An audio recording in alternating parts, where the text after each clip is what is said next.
Donc, j'ai le plaisir aujourd'hui d'animer donc un webinaire avec Stéphane sur le thème du recrutement. Alors, plus précisément, on va parler du recrutement dans le cadre d'une gestion de planning.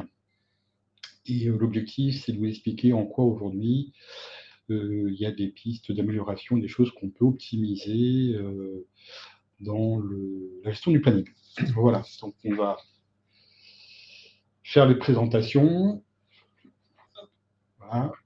Donc Stéphane, écoute, je vais te présenter, nous expliquer un petit peu ce que tu fais aujourd'hui, je t'en avance. Donc, bonjour, bonjour à toutes et à tous. Donc, Stéphane Lozano, je suis consultant chez Temps d'Avance, qui est un cabinet de conseil à MOA spécialisé en gestion des temps et activités et planification. Donc, c'est-à-dire que nous accompagnons les entreprises dans leurs projets d'équipement ou de remplacement de solutions de gestion des temps et activités, de planification. Depuis le cadrage, l'aide au choix, cahier des charges, le déploiement, et puis même après, sur la phase de run, où on peut faire du coaching, de la formation d'utilisateurs ou de managers, des audits, etc. Donc, on a vraiment une vue globale du sujet. Et donc, je fais ici chez Temps d'Avance depuis 2019. Voilà. Et pour ma part, écoutez, moi je travaille donc chez Pixie depuis bientôt plus de 4 ans.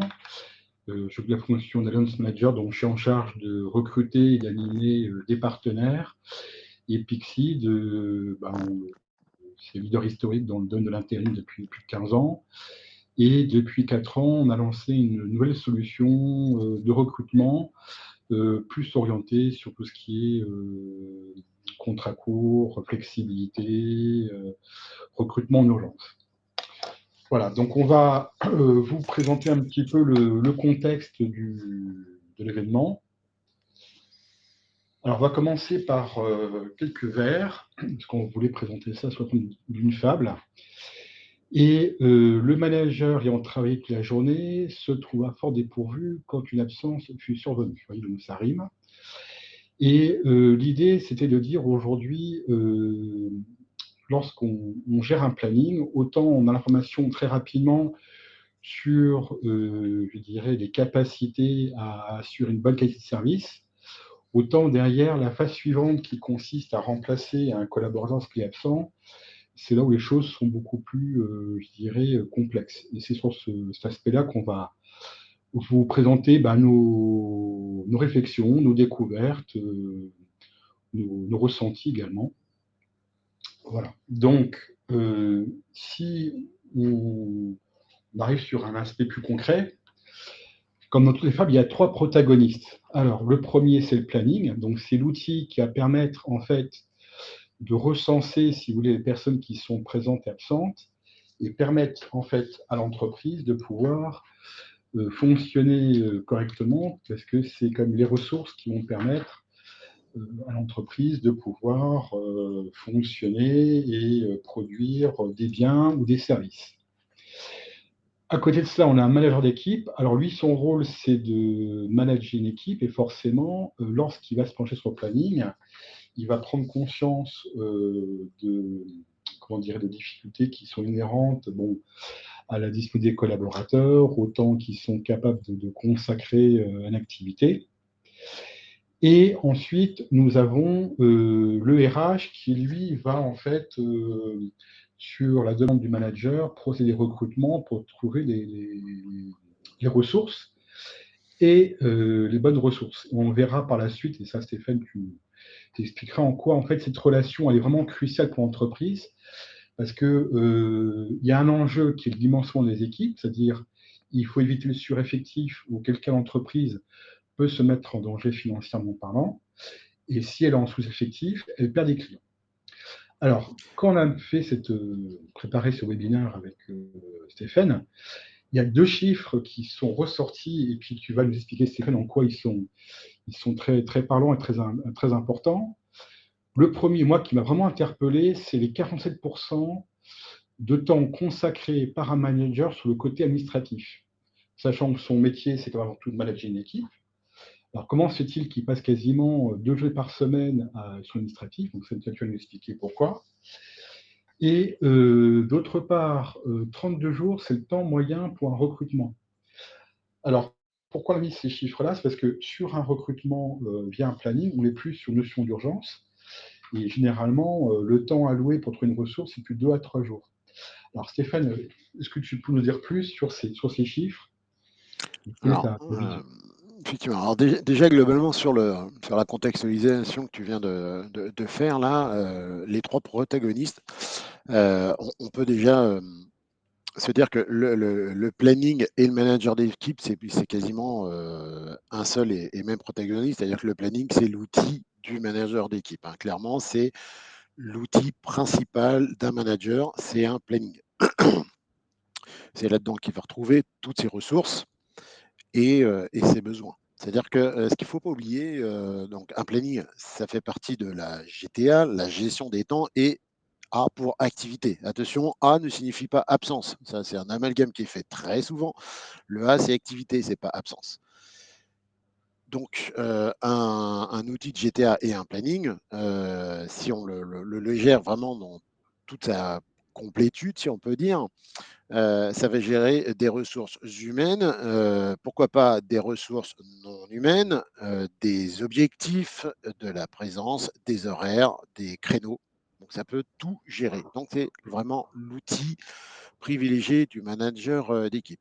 Et ensuite, on a les RH qui peuvent aussi avoir un outil qui est dans la même infrastructure finalement. On parle de SIRH. D'accord. Donc, la GTA, bien souvent, fait partie intégrante du SIRH. C'est même d'ailleurs la brique la plus transversale du SIRH. Il n'y a pas plus transversale que la GTA, puisque ça touche absolument toutes les couches de l'entreprise, tous les métiers, tous les services, tous les départements d'une entreprise sont concernés par la GTA. Donc déjà, il faut partir de ce constat-là. Ensuite, donc ils ont une même infrastructure, le SIRH, et dans le SIRH, on a le planning qui est l'outil principal du manager d'équipe. Alors, je t'entendais dire 47%, c'est le temps passé en moyenne sur, enfin, la proportion moyenne passée sur l'administration, c'est énorme. Mais d'un autre côté, qu'est-ce qu'on entend par manager? Qu'est-ce que ça veut dire manager? Alors, c'est vrai qu'en ce moment, on entend beaucoup, oui, les managers passent plus de temps à faire de l'administratif, mais finalement, c'est quoi manager? Toujours, il faut un management humain. D'accord, mais qu'est-ce que c'est le management? Est-ce que c'est uniquement parler avec quelqu'un? Est-ce que l'acte de planifier des gens, ce n'est pas un acte de management déjà? Bien sûr que si. De savoir si je vais le mettre plutôt du matin en ouverture, en fermeture, par exemple sur une boutique, sur je sais pas, de la production dans le domaine industriel, par exemple. Est-ce que je vais le planifier sur des tâches qui demandent un peu plus de, enfin, qui impliquent un peu plus de fatigue, d'éléments physiques ou des choses un peu plus en back-office? Ça reste de l'acte de management. Donc, c'est pour ça, il n'y a rien de choquant à dire que 47% du temps passé par les managers sont de l'ordre de l'administration. Bah, ça reste du management. D'accord. Donc après, tout dépend ce qu'on entend par administration. Si administration, c'est remplir des documents Word, ah oui, là je suis d'accord, c'est l'administration, c'est un peu à l'ancienne, et ça ferait beaucoup de temps et presque de la perte de temps, parce que c'est pas très reluisant, c'est pas très gratifiant, Mhm. et surtout pas très efficace de remplir du document Word. Par contre, Alors, là, on entend parler de planning manager d'équipe. Bah, planifier, gérer des personnes et des ressources dans un planning, c'est un acte de management. j'ai une question simple pour toi, parce que quand on échangeait, tu me disais que les managers passaient beaucoup de temps à devoir reformer les collaborateurs, c'est-à-dire que la ressource qui a été envoyée par le service RH, parfois ne correspond pas forcément, si tu veux, aux attentes du manager. Donc, est-ce que ce temps consacré, c'est aussi devoir remettre quelqu'un un peu en selle pour qu'il soit opérationnel? Alors, oui, en effet, donc là, on arrive déjà sur les aspects de, de- de remplacement, j'ai envie de dire, ou Mhm. de dimensionnement. On va aussi parler de dimensionnement des équipes, hein, c'est-à-dire en fonction d'un objectif. Ça peut être un objectif de chiffre d'affaires, dans un restaurant de nombre de couverts, dans un hôtel de nombre de chambres ou de clients. Dans la grande distribution, ça peut être le nombre de clients de chariots avec passage en caisse. Voilà, tout ça, ça fait partie, c'est du dimensionnement. C'est-à-dire qu'en fonction d'une base, on va savoir combien il faut de ressources pour absorber cette charge de travail. C'est ce qu'on va appeler le dimensionnement. Donc ensuite, il va donc falloir avoir des ressources. Le planning aujourd'hui, c'est plus seulement se dire il faut que, ce qu'on dit traditionnellement, avoir les bonnes ressources au bon endroit. Maintenant, on a une difficulté qui a été mise en exergue avec la crise sanitaire. Maintenant, et la crise de conscience, comme je l'appelle. C'est-à-dire que maintenant, c'est même plus avoir les bonnes ressources au bon endroit, c'est déjà avoir des ressources. Rien que ça, déjà, c'est une Mmh. problématique qui n'est pas nouvelle, hein, mais qui est mise en exergue actuellement. Et ça prend de plus en plus de temps aux managers. Alors donc ensuite, il faut que j'ai les ressources. Et après, il faut que j'ai les bonnes ressources. Alors, si on m'envoie une ressource qui n'a pas forcément le savoir-faire ou le niveau de compétence, parce qu'on va parler de compétences et de niveau de compétences, je peux être débutant, confirmé, expert dans une tâche.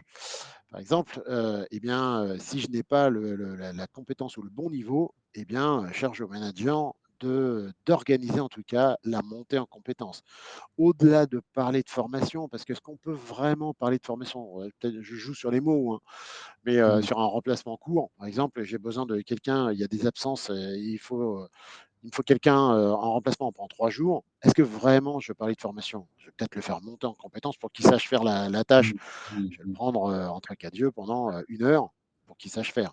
Est-ce que c'est de la formation? Voilà, moi, je joue sur les mots. Mais donc, oui, ça fait partie aussi du management.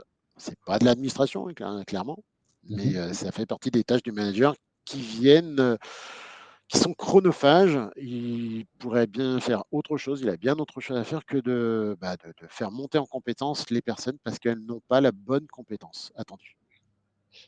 Alors, j'en profitais, bah, justement pour aborder la suite. En fait, tu vois, qu'on a continué, bon, à notre préparation, il y a un autre chiffre aussi qui est quand même extrêmement, éloquent, c'est 70 de proximité sont stressés par l'absentisme dans leurs équipes. Alors moi, c'est quelque chose j'en ai pas forcément conscience de voir à quel point les managers aujourd'hui sont inquiets lorsqu'un collaborateur est absent. Moi, j'aimerais savoir, pour toi, Stéphane, en quoi ce stress, parce que c'est vrai, c'est la charge mentale, c'est de la fatigue. Comment on peut le mesurer? Tu peux l'expliquer, toi, au quotidien, quand tu comptes tes clients? Est-ce qu'il y a des choses particulières qui ressortent?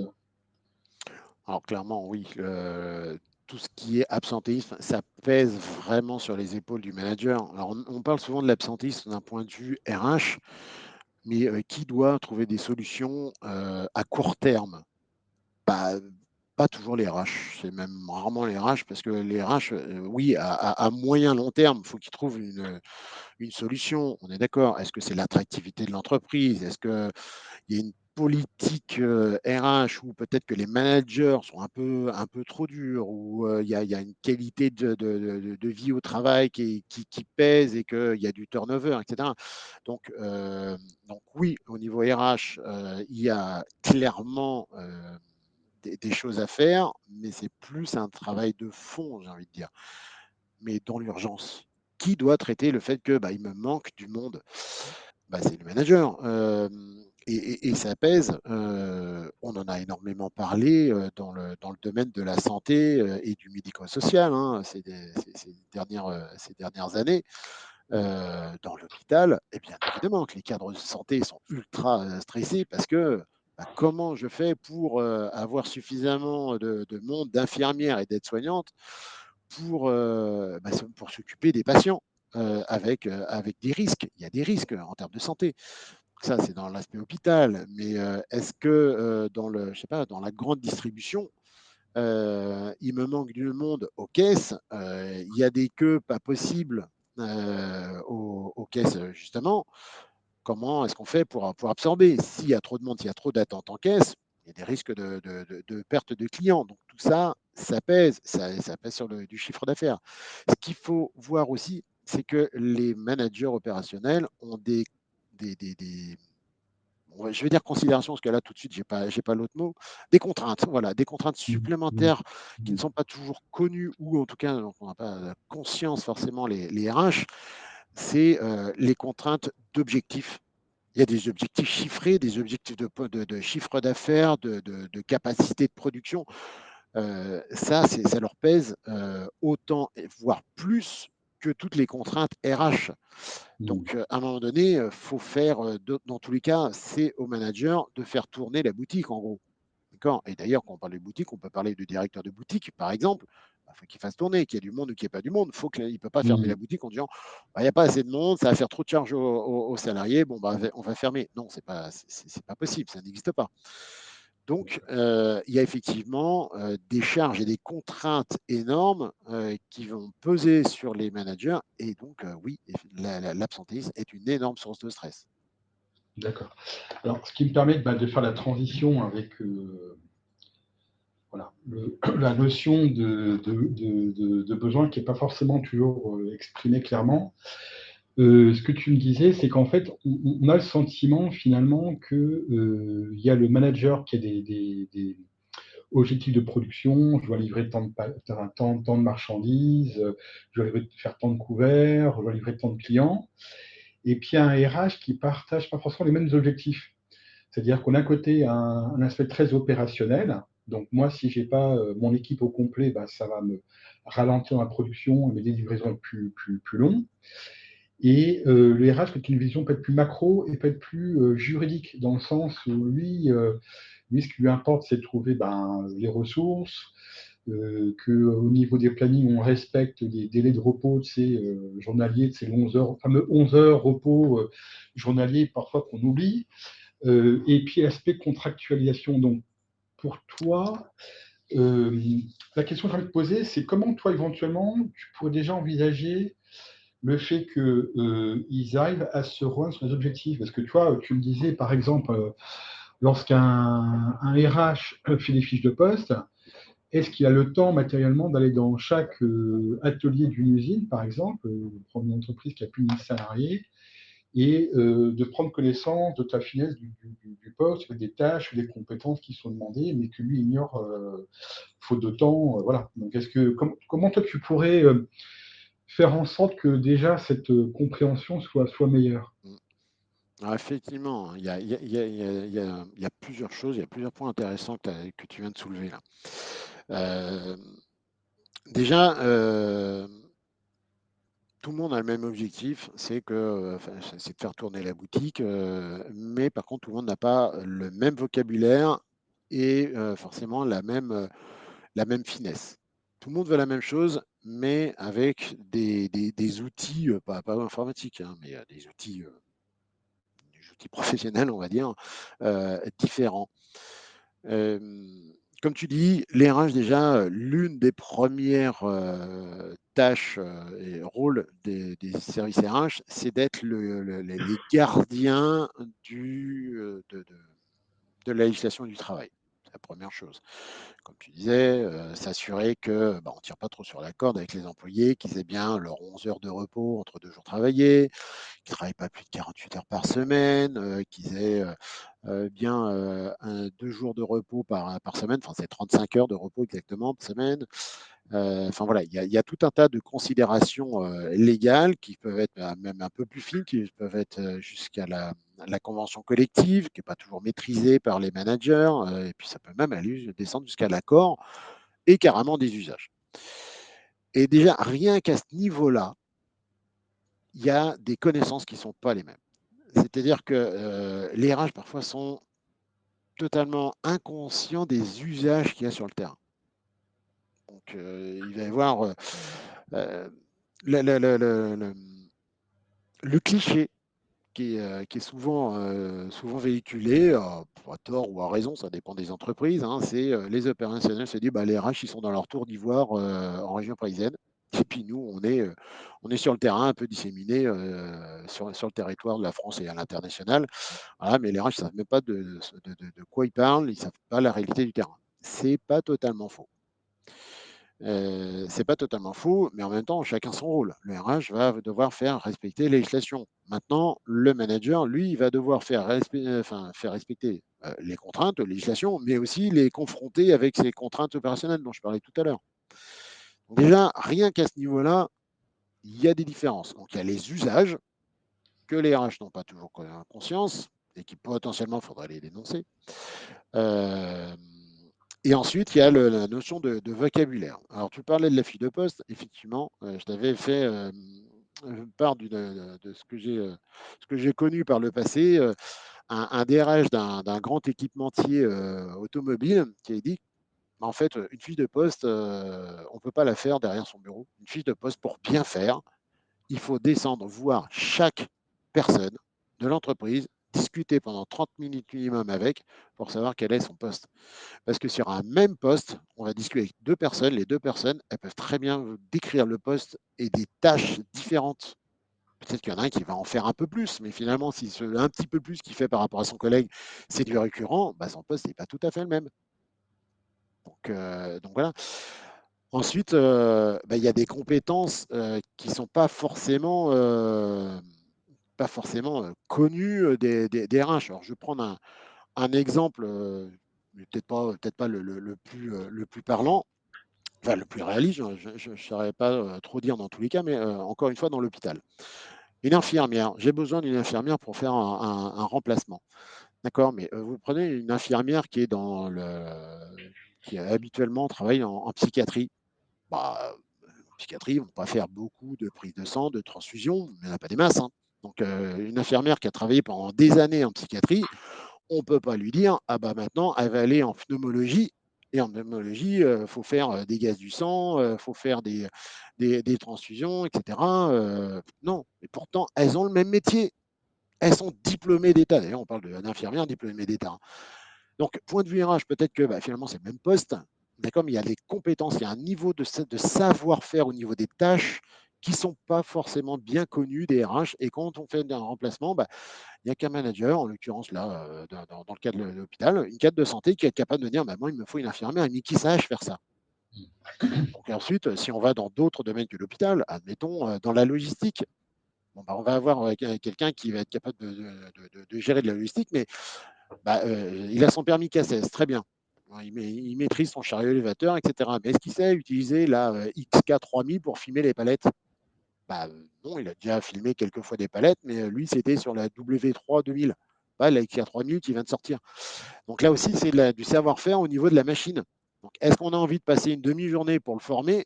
Non. Pourtant, dans tous les cas, c'est un technicien logistique.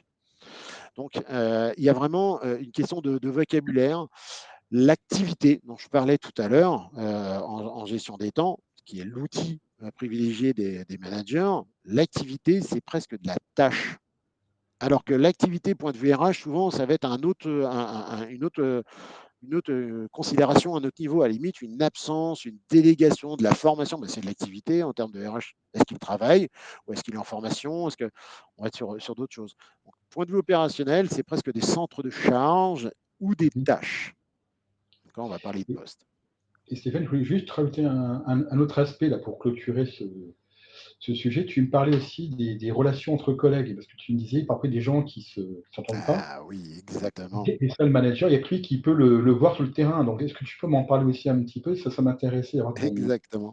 Donc, typiquement, c'est de se dire, bah, les RH vont être en charge de faire les remplacements, parce qu'ils ont les outils, ils ont les contacts, les réseaux, etc.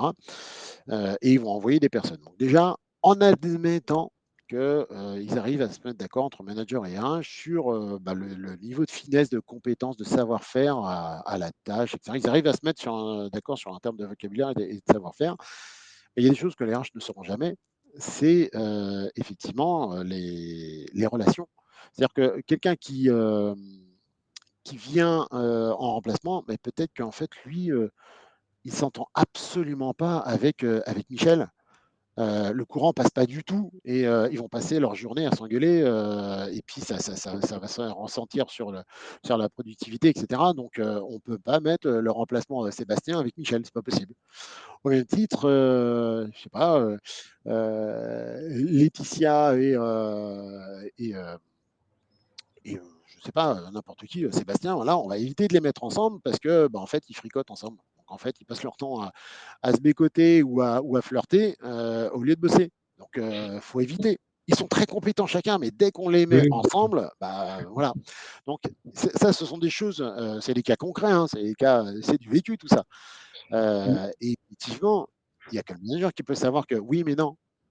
La personne que tu veux me donner en remplacement, elle est très compétente, mais là, je ne peux pas, parce qu'elle doit tourner en équipe avec un tel, et soit le courant passe trop, soit il passe pas du tout.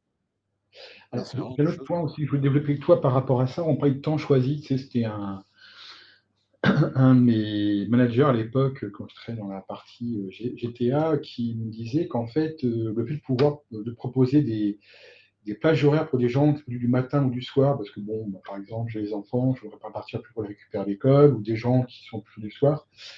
T'en penses quoi? Est-ce que tu penses que c'est une bonne approche pour créer, je sais pas, l'esprit d'équipe, pour que les gens se sentent mieux dans leur quotidien? Alors oui, en soi, ça part d'une bonne intention. Après, il faut voir si le métier, le lieu s'y prête. C'est toujours très bien et on est bien d'accord que à un moment donné, il faut prendre en compte les considérations de chacun, Ouais. comme tu l'as dit.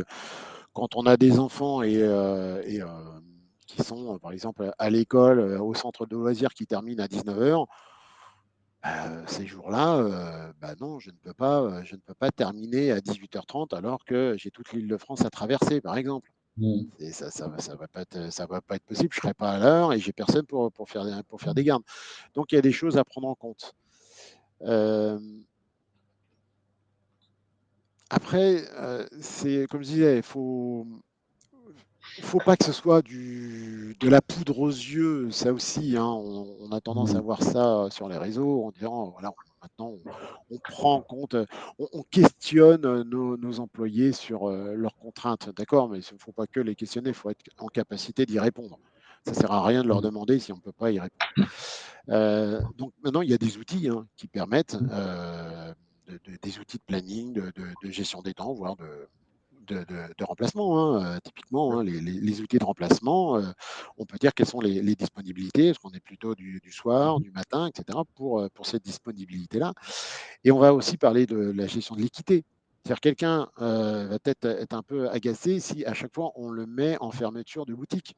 C'est même, moi, finalement, c'est tous les soirs, je suis en fermeture de boutique.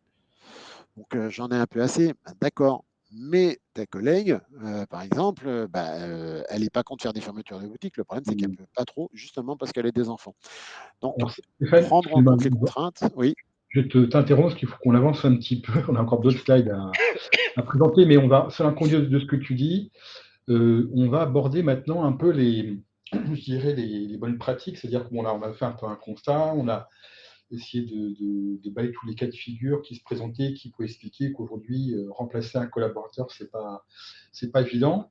Et là, on a réfléchi un petit peu sur une logique d'anticipation. C'est-à-dire, alors c'est toi, bien sûr, qui va nous apporter ton expert sur le sujet, mais voilà, moi je t'ai posé quelques questions. Je t'ai dit, dans l'idéal, si on voulait bien gérer nos ressources, si on voulait créer un plan idéal, tu m'as proposé 4 pistes de réflexion et j'aimerais que tu me les expliques.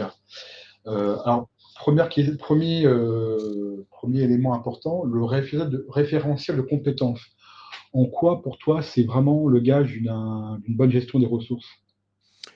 Alors, comme je disais tout à l'heure, en fait, la planification, les outils de planification, c'est l'outil privilégié et ça prend en compte, enfin, ça intègre des ressources, la plupart du temps humaines, des horaires, des postes, des tâches, des contraintes et des objectifs. Les compétences, elles existent dans un bon planning, dans une bonne solution de GT1. Les compétences existent déjà. On peut, dans un premier temps, on peut parler comment dire, pas de diplôme, mais de certification, par exemple, Mhm. pour être sûr d'avoir une personne certifiée, autorisée à faire le poste. Par exemple, dans le domaine aéroportuaire, pour aller sur les pistes, il faut une certification. Tout le Mhm. monde, on ne peut pas mettre n'importe qui pour dire, tiens, il va aller sur les pistes pour aller, je sais pas, aider à charger les bagages, etc. Déjà, il faut Mhm. savoir, il faut une certification. Tout le monde n'a pas le droit d'aller sur le poste, sur les pistes, pour ça. Ça peut être un cariste, bah, s'il n'a plus son Mhm. permis. Voilà. Donc, on va avoir les certifications. Mais ensuite, je disais tout à l'heure, on a aussi des compétences qui ne sont pas certifiées. Mais par contre, on Mhm. a Mhm. un Mhm. savoir-faire. Donc, ça, il y a des référentiels déjà de compétences qui existent dans les plannings. Donc, il faut, si on parle de remplacement, de recrutement, il faut qu'il y ait un référentiel un peu commun avec les RH. D'accord. Il D'accord. faut aussi que les RH aient ce niveau-là. Donc, le référentiel de compétences, Mhm. si il y a un bon outil de gestion des temps, le job est à moitié fait côté manager.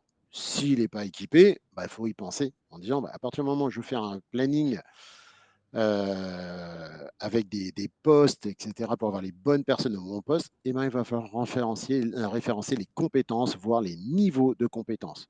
Et à ce D'accord. moment-là, un conseil, bah, faites-le directement avec les RH, comme ça, bah, au niveau des recrutements, vous partagez le même dictionnaire. Donc, c'est pour ça que tu parles de modèle de besoin partagé, en fait. Exactement. C'est D'accord. le lien juste après, c'est ça, c'est-à-dire d'avoir le même vocabulaire ou en tout cas des définitions Mhm. communes. Si le terme doit être légèrement plus générique, parce que c'est vrai que Mhm. si on fait Mhm. Mhm. une annonce, etc., ça peut être un peu compliqué d'avoir une liste longue comme le bras de tâches et de savoir-faire en termes de compétences précis. On ne peut pas avoir Mhm. Mhm. une liste de 50 savoir-faire. Donc, on D'accord. peut faire des regroupements d'un point de vue RH, mais pour regrouper, il faut déjà connaître le détail. Donc, c'est D'accord. ça, il faut un besoin partagé et puis faire des correspondances. OK, donc après, donc du coup, c'est là où tu parles de vivier, c'est-à-dire l'idée, c'est de trouver, facilement et rapidement la ressource, bien sûr, qui a été, qualifiée en amont. Et Voilà, alors le vivier de candidats, globalement, comme je disais au tout début, hein, le manager, lui, il a besoin de parer à l'urgent. Donc, mmh. déjà, au quotidien, souvent, bah, il va s'arranger avec son équipe. Est-ce qu'un tel Mmh. peut remplacer un tel qui est malade, et cetera? Bon, ça n'empêche pas que, de toute façon, quand on n'a que 8 personnes sur l'équipe de 10, ça ne va pas augmenter. Mais bon, on peut déjà pallier en termes de présence horaire, être sûr D'accord. que sur tous les créneaux horaires, par exemple, on a les personnes suffisantes pour couvrir le périmètre. Donc le vivier, déjà, c'est l'équipe, voire Mmh. en Mmh. interne à l'entreprise. Ensuite, on peut avoir aussi un vivier qui peut être à disposition des managers, qui Mmh. sont les intérimaires habituels. On sait qu'on n'aura pas besoin de D'accord. reformer. Des personnes, même en contrat court, avec lesquelles on a Mmh. l'habitude. Donc parfois, les managers, ils ont leur post-it avec les numéros de téléphone de un tel, voire la société d'intérim, parce que j'ai Françoise, quand elle décroche, elle sait de quoi, qui je suis et de quoi je parle, et elle sait à qui j'ai besoin. Et puis ensuite, on peut avoir au niveau des RH bah, beaucoup plus d'outils, de réseaux pour cela. Mmh. Donc,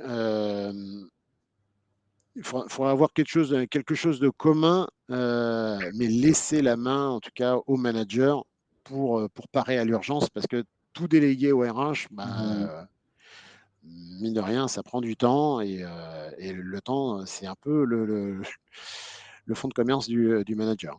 Je comprends. Donc là, on a bon, à la fin, on parle des contrats de travail. Bon, ça, on en parlera un peu plus tard. Je vais en profiter, bah, pour qu'on on restitue, si tu veux, une enquête. Alors, c'est simplement juste pour vous expliquer que, en fait, si on reprend les étapes du recrutement aujourd'hui, bah, il y a un lancement qui est très clair, c'est qu'aujourd'hui, on ne peut plus dissocier le manager des services RH. Aujourd'hui, je pense que c'est vraiment, voilà, ça, c'est les clients qui nous l'ont exprimé, qui nous ont expliqué, enfin, un petit, voilà, qui nous expliquait qu'en gros, aujourd'hui, de bout en bout, le manager, voilà, il est partie prenante du processus de recrutement. Et là, voilà, on va apporter un autre sujet qui est la coordination nécessaire de plusieurs outils. Alors, qu'est-ce qu'on entend par là? En fait, en parlant avec Stéphane, on se rendait compte que je pense qu'il y a un enjeu qui est majeur entre un manager et le recruteur, c'est la communication. Voilà, sans communication, derrière, ça crée comment dirais-je, des désagréments, ça crée des problèmes. Donc, on a listé les différents outils qu'utilise par exemple un manager au quotidien pour recruter, et puis le sales RH.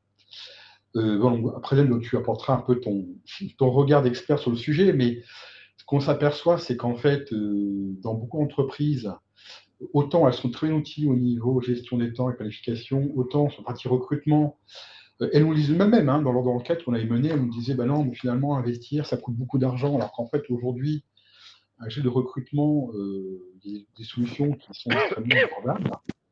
Et ce qui fait qu'on est encore un petit peu à l'âge de pierre. C'est-à-dire que le manager, il part de son planning, mais c'est pas pour autant qu'il le partage avec le CRH.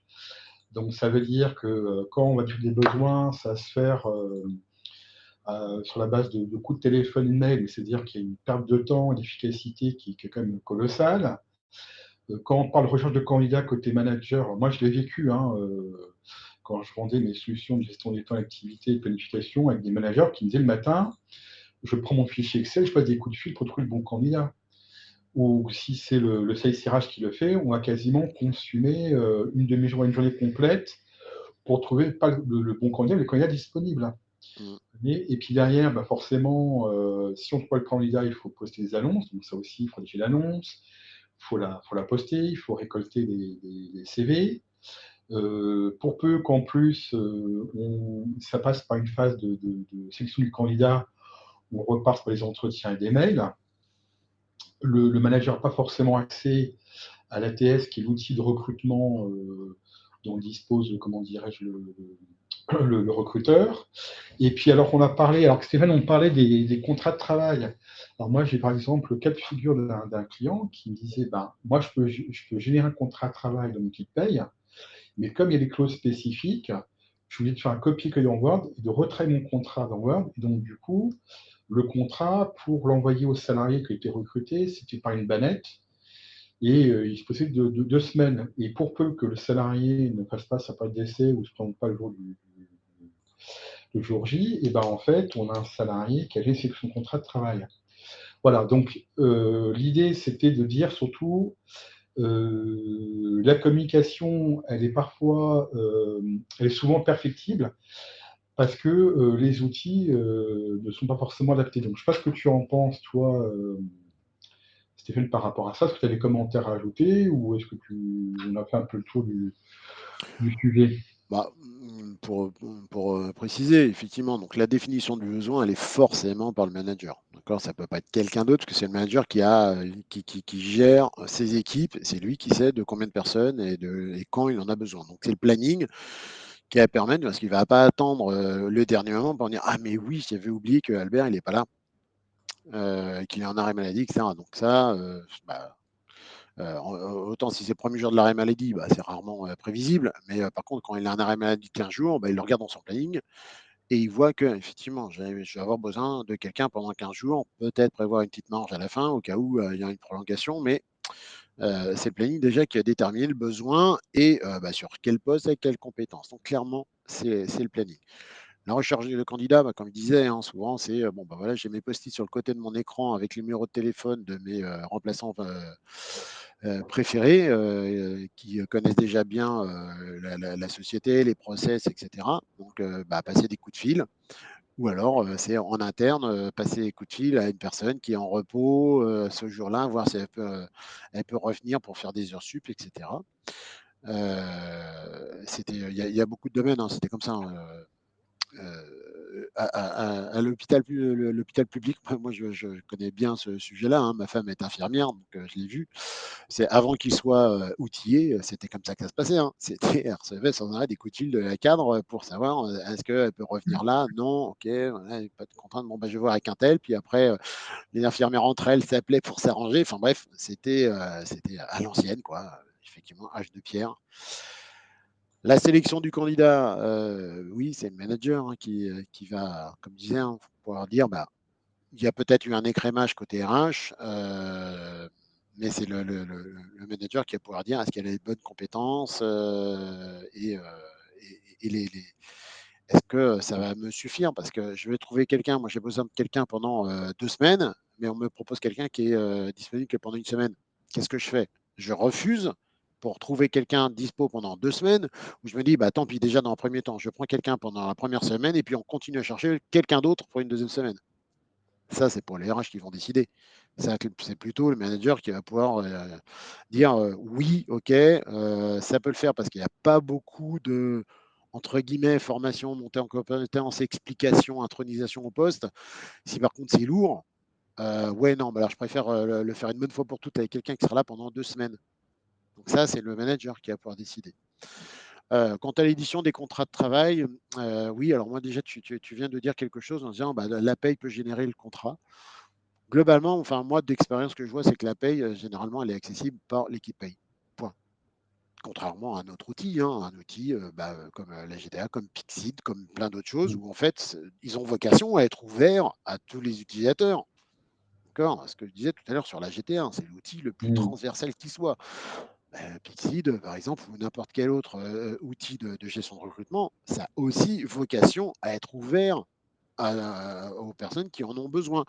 La paye, c'est quand même un peu délicat de se dire, bah, tiens, je vais l'ouvrir à des managers, à des directeurs de boutique, etc. Peut-être que ça se fait. Moi, je ne l'ai pas encore rencontré. Mais du coup, quand c'est géré dans la paie et contrat de travail, bah, du coup, on est obligé de faire, de contacter les personnes de la paie pour faire modifier un contrat, etc. Ou alors, bah, comme tu le disais, Word et bah, on revient un petit peu aux choses à l'ancienne et pour le coup, aucun contrôle des services RH. D'accord. Alors, on va en profiter, justement, la transition est toute faite, parce qu'en fait, on a essayé de penser quelle serait l'approche, je dirais, idéale pour justement traiter tous ces problématiques qu'on a identifiées. Alors, c'est vrai que aujourd'hui, nous, ce qu'on préconise, enfin, et ça c'est aussi une tendance qu'on retrouve beaucoup sur le domaine des RH, on a beaucoup de gestion des temps, d'activités de planification qui sont approchés de nous. Et aujourd'hui, on est en capacité aujourd'hui de proposer une suite, c'est-à-dire qu'une fois que le planning est fait, qu'on a identifié le besoin, c'est de proposer derrière, en fait, toute la partie recrutement. Donc, ce que Céline nous disait, c'est qu'aujourd'hui, ce qu'il préconise, c'est un planning partagé entre un manager et RH, mais pas qu'elle a côté purement administratif, mais vraiment dire voilà, aujourd'hui, pour assurer une qualité de service, il faut telle ressource, et cette ressource, elle nécessite tel type de compétences. Donc après, l'étape suivante, c'est vraiment optimiser 8 candidats. Nous, vraiment, alors côté Pixel, c'est ce qu'on préconise, hein, c'est d'abord regarder en interne s'il n'y a pas des ressources qui sont disponibles. Et si vraiment on a affaire à du recrutement pénurique, Dieu sait si c'est un sujet aujourd'hui qu'on trouve très souvent, après là on lance un recrutement en externe avec des solutions de parsing, de matching. Là l'idée c'est vraiment de pouvoir écrémer un maximum de CV pour que le RH, lorsqu'elle propose un CV, il soit cohérent et en attente avec ce que recherche le manager. Et pour rebondir sur ce que tu disais sur les contrats de travail, moi, je pense à une seule activité comme le retail, où moi, j'ai été amené à travailler avec des gens dans le retail qui me disaient les contrats, c'est des règles de magasins qui font les contrats en boutique. C'est-à-dire qu'au moment des soldes, il va falloir que je recrute des étudiants. Les étudiants ils posent leur CV, on crée le profil dans la gestion des temps pour qu'ils puissent après être absorbés dans le planning. Mais le contrat, c'est moi qui le fais. Et donc, aujourd'hui, c'est vrai que dans la continuité de la chaîne de valeur qu'on propose, nous, on préconise aussi maintenant de redonner la main aux opérationnels. Alors, l'idée, c'est qu'au contrat de travail, il y a des modèles qui sont par les RH. Et comme souvent, ce sont un peu des recrutements récurrents, c'est-à-dire qu'un opérateur aura tendance à recruter tout le même profil, il aura à disposition dans son historique un modèle de contrat prédéfini qu'il aura simplement à mettre à jour les pertes d'émission. Et après, il pourra le signer électroniquement à son niveau et auprès du collaborateur. Donc, on peut bien sûr, il y a tout l'aspect smartphone, parce qu'on parle d'expérience digitale. Alors ça, simplement, alors ça, j'en parle parce que j'ai eu le cas de figure de cliniques qui recrutaient des médecins pour des vacations. Et en fait, elle nous disait, c'est 2 heures. Voilà. Une fois qu'on a trouvé la ressource, si dans les 2 heures, le médecin n'a pas reçu son contrat de travail, il part la concurrence. Donc, dans un contexte de galet talent, pouvoir proposer un outil pour capter l'engagement du candidat, c'est quelque chose d'extrêmement important. Voilà, donc ensuite, on C'est va... effectivement un peu la même chose dans le domaine des loisirs et tout ce qui est saisonnier. Il y a des guerres de talents. Par exemple, moi, en ce moment, je connais un peu le secteur de l'hôtellerie de plein air, donc, comme ça que ça s'appelle les campings, en fait. C'est la même chose, en fait. Vaut mieux être assez réactif en tout ce qui est contrat, etc. Parce que le secteur est très tendu, la concurrence est Ouais. très forte. Donc, alors après, ça n'empêche rien, hein, qu'on soit bien, qu'on ne vende pas du rêve non plus. Hein. C'est pas parce que j'ai fait signer un contrat à quelqu'un qui va venir. Ça, le ghosting, c'est de plus en plus fréquent aussi Ouais, maintenant. Hein. C'est les relations sont complètement inversées. Donc, vous pouvez très bien faire signer quelqu'un et en fait, il ne se présente jamais. Ou alors, il vient et puis il fait 2 jours et puis hop, il ne revient plus. Ça n'empêche pas. Mais c'est vrai que quelqu'un qui a été embauché, qui voit que son contrat, il traîne, ça traîne, ça donne plus envie de rester ou de commencer quand on a déjà son contrat qui est reçu assez vite. Donc oui, dans tout ce qui est recrutement, particulier dans le saisonnier, dans les remplacements courts, etc., c'est assez important. Et je suis complètement d'accord. Et de toute façon, c'est vraiment un enjeu aujourd'hui. On le voit d'intégrer des plannings et des solutions de recrutement, faire des liaisons ou pas. Alors, je sais que Pixid, vous avez commencé à faire des partenariats très très tôt. Alors, vous avez commencé sur la gestion des intérimaires, à ma connaissance, il y a déjà quasiment 10 ans déjà. ouais. Puis aujourd'hui, on pourra sans doute parler d'autres partenariats, mais intégrer ça directement dans les plannings, parce qu'encore une fois, c'est un manager qui a besoin, donc il sait quel est son besoin, il sait combien de temps, il sait quelles sont les compétences, etc. Donc autant lui donner. Par contre, avec un outil comme ça de gestion du recrutement, ça permet de mettre une chaîne de validation, un workflow de validation.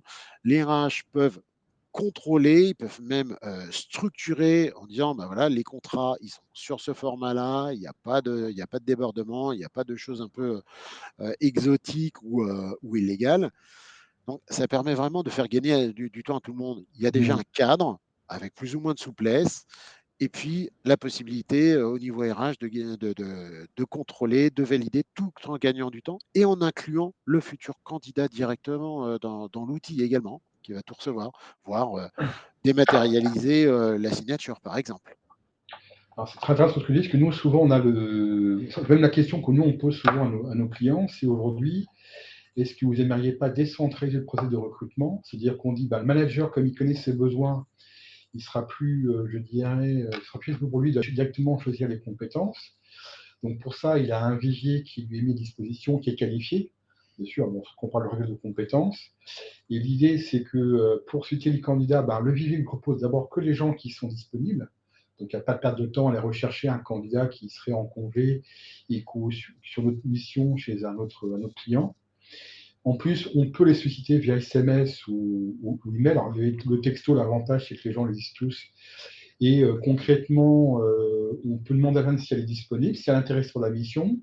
Et si elle est intéressée, à ce moment-là, à partir du moment où le manager est OK, il peut valider la candidature. Et à ce moment-là, on lui envoie un contrat de travail. Et on avait mesuré, alors montre en main, parce qu'on voulait montrer la capacité que Pixid peut avoir accéléré le processus. On avait mesuré à peu près 10 minutes entre le moment où quelqu'un dit oui, il reçoit son contrat de travail. Et donc, avec des temps de recrutement aussi rapides, forcément, ça permet de mettre à jour le planning, parce que c'est ça aussi l'enjeu. Hein. Plus rapidement le planning est à jour, et plus rapidement, l'entreprise est en ordre de marche pour atteindre ses objectifs. Et bien sûr, le contrat de travail. Alors ça, c'est un point que je voulais souligner. Tu me parlais du médico-social. Aujourd'hui, quand on voit le plein d'essence des coûts de déplacement pour les salariés qui sont de plus en plus importants, il y a beaucoup de gens qui Pixid qui nous remercient en nous disant clairement que le fait de pouvoir, en fait, si un contrat de travail sur un smartphone, ça leur économise un aller-retour chez l'employeur. Et ça a un impact psychologique aussi d'un salarié, parce qu'en termes d'expérience digitale, pour un futur candidat, c'est très important. Alors, c'est des choses qui peuvent pas être un petit peu décalées, mais qui au final sont très importantes pour justement votre marque employeur. Donc là, on voulait vous le partager parce que on a vraiment des retours là-dessus de utilisateurs qui sont vraiment dithyrambiques. Voilà. Et pour terminer, ben, on va aborder notre conclusion. Voilà, donc on a bien sûr complété cette présentation par une étude qu'on a fait sur LinkedIn. Et vous voyez, ce qu'on dit, c'est que clairement, il n'y a qu'une grande majorité d'entreprises qui vont impliquer les managers de recrutement. Encore plus lorsqu'il y a un planning. Donc, je pense que ça, il y a un vrai enjeu à prendre en considération pour optimiser les process. Donc, Cyril, tu avais un petit mot pour la fin. Globalement, de toute façon, enfin, ça ressemble, et en tout cas, c'est le ressenti que j'ai. Alors, encore une fois, hein, je ne suis pas spécialiste dans le recrutement, même si j'ai déjà mis en place des solutions de gestion de recrutement par le passé aussi. Mais là-dessus, je pense que c'est très similaire dans l'approche avec la GTA. La GTA, on n'arrête pas de dire, dans vos projets, impliquez très tôt les managers opérationnels. Ben, j'ai envie de dire, ça me semble un peu la même chose dans la gestion de recrutement, court ou long. Dans vos projets, impliquez les managers opérationnels. Il n'y a pas mieux qu'eux pour définir quels sont leurs besoins, quelles sont leurs contraintes, etc. Si vous ne les impliquez pas, le risque, c'est finalement de mettre un outil ou des process qui ne leur conviennent pas. Donc, intégrez-les. Et en plus, ils seront promoteurs de la solution encore plus.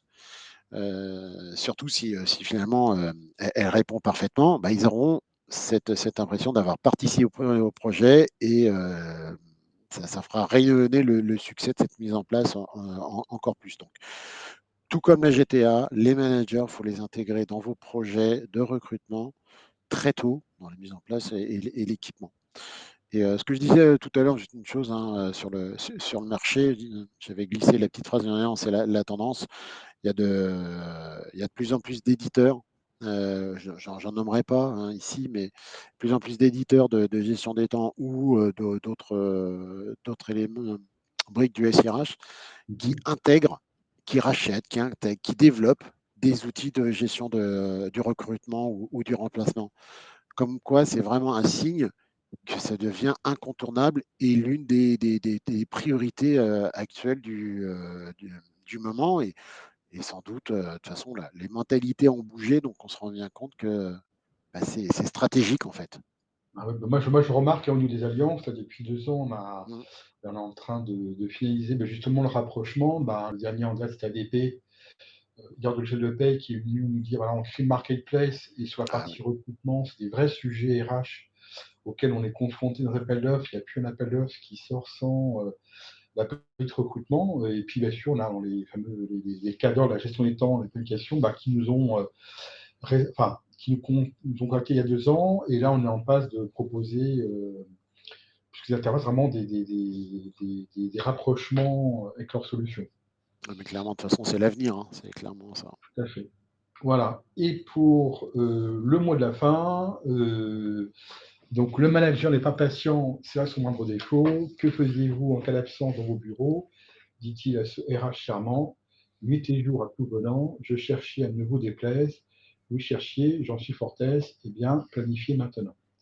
Voilà, je fais ça écho à une DRH sur LinkedIn qui disait que c'était La Fontaine version RH. Je pense qu'elle n'est pas très loin du la vérité. Voilà, donc on tenait à vous remercier. Vous êtes très nombreux à vous connecter ce matin lors de ce webinaire. Donc bien sûr, il sera enregistré et vous pourrez le revisionner. Et bien sûr, vous recevrez nos coordonnées. Donc si vous avez des questions, si vous voulez approfondir, n'hésitez pas à nous contacter.